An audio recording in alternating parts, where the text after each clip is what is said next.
নাটক পঞ্চভূতে জলের গুরুত্ব। নিবেদনে ঢাকুরিয়া সাই সমিতি। এই জায়গাটা খুব ভালো। ভাবছি এখানে একটা খুব সুন্দর ঘর বানাবো। যা গাছপালা হয়েছে, পাতা পড়ে, নোংরা হয়, প্রত্যেক দিন ঝাড় দিতে দিতে অতিষ্ঠ হয়ে গেছি, আর পারছি না।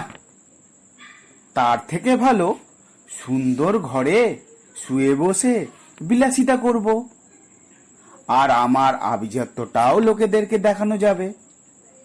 লোকেরা বলবে অমলবাবু যে সে লোক নন। কি মজা হবে। এবার গাছগুলো সব কাটি এক এক করে।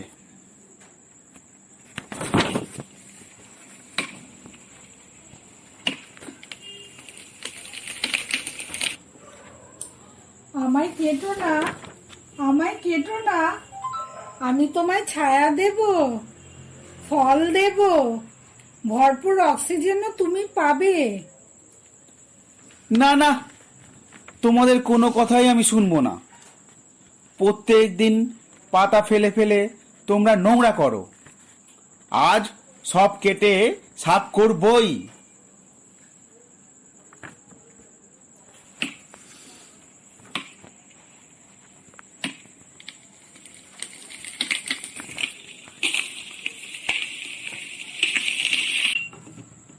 ছমাসের মধ্যে অমলবাবু ওইখানেই একটা নতুন ঘর তৈরি করে ফেললেন।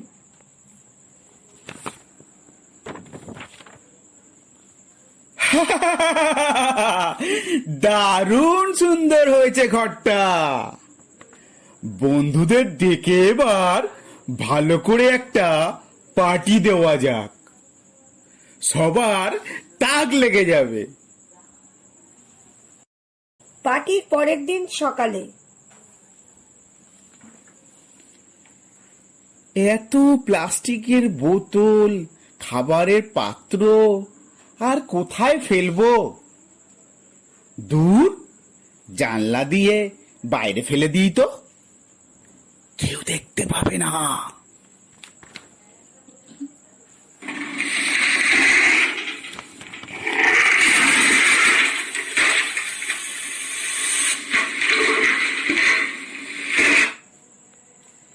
আমায় নোংরা করো না, আমায় নোংরা করো না, আমার বুকে সবাই আশ্রয় নেয়। আমাকে নোংরা করলে তোমারও যে ক্ষতি হবে, তুমিও অসুখ বিসুখে পড়বে। রোগ হবে আমার? কখনোই না। রোগ আমার কাছে আসতে ভয় পায়। পরদিন অমলবাবুর জ্বর আসতে শুরু করে। প্রচন্ড জ্বরে সে বিছানায় শয্যা।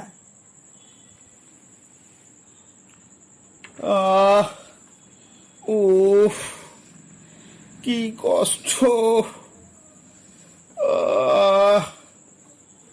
মাথাটা যন্ত্রণায় ছিঁড়ে যাচ্ছে। জল পিপাসায় বুকের ছাতিটাও ফেটে যাচ্ছে। গলাটা শুকিয়ে আসছে। রোদটাও বেড়েছে। গত বছরের থেকে এবছরে যেন গরমটা বেশি পড়েছে। এ কি, জল নেই? এ কি, জল নেই? হায় হায়, যাই বাইরে টিউবওয়েল থেকে জল নিয়ে আসি। উফ, আর পারছি না। উফ উফ উফ।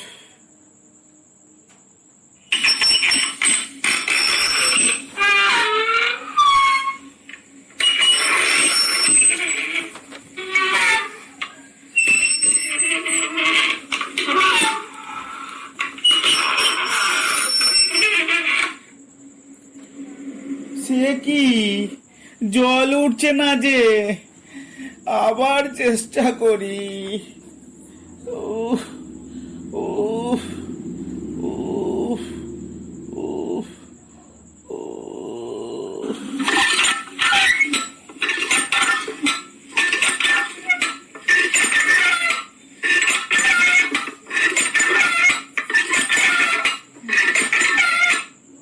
উফ, আর পারছি না, আর পারছি না। এখন আমি কি করি? নিঃশ্বাসটা বন্ধ হয়ে আসছে। হায় ভগবান, হে ঈশ্বর, এবার তো আমি জল না পেয়ে মরেই যাব। হে ঈশ্বর, আমায় রক্ষা করুন। হে ঈশ্বর, আমায় একটু জল দিয়ে সাহায্য করুন। হে ঈশ্বর, হে ঈশ্বর।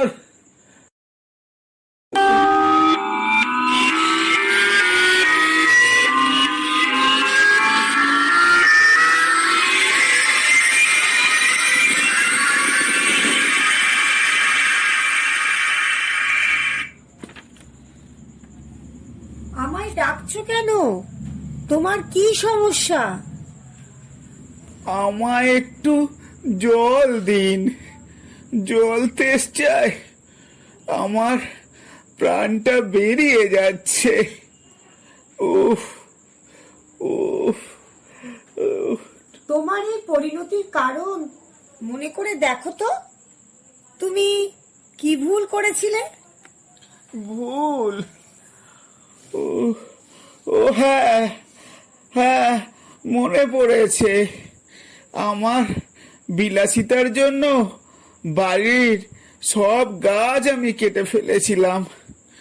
এখন বুঝতে পারছি, ছায়া না থাকার জন্য বাড়ির চারপাশ রোদে আগুন হয়ে রয়েছে।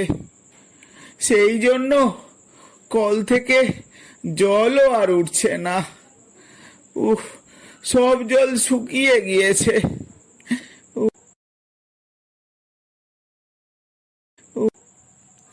হ্যাঁ, ঠিক বলেছ।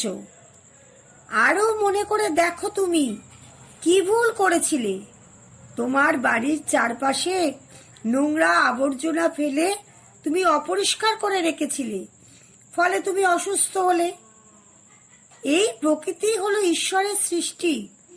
আমাকে নিয়ে মোট 5, মানে আমাদের পঞ্চভূতেদের নিয়ে উনি এই জগৎ সৃষ্টি করেছেন, এবং তার মধ্যেই যে উনি রয়েছেন তোমাদের পালন করবার জন্য।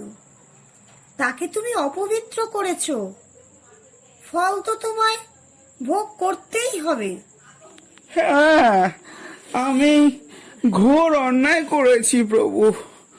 আমাকে বাঁচান প্রভু। দয়া করে বলে দিন কিভাবে আমি এই পাপ থেকে মুক্তি পাব। আমি আর কখনো এ কাজ করব না।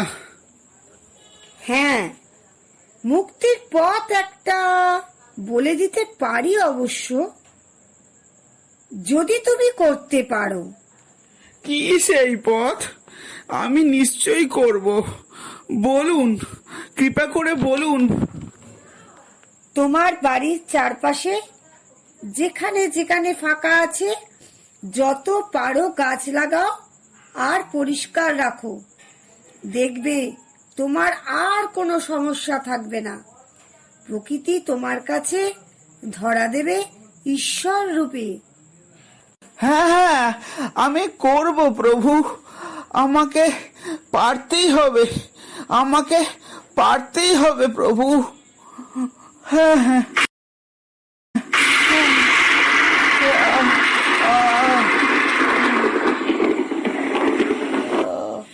কি শান্তি, কি শান্তি।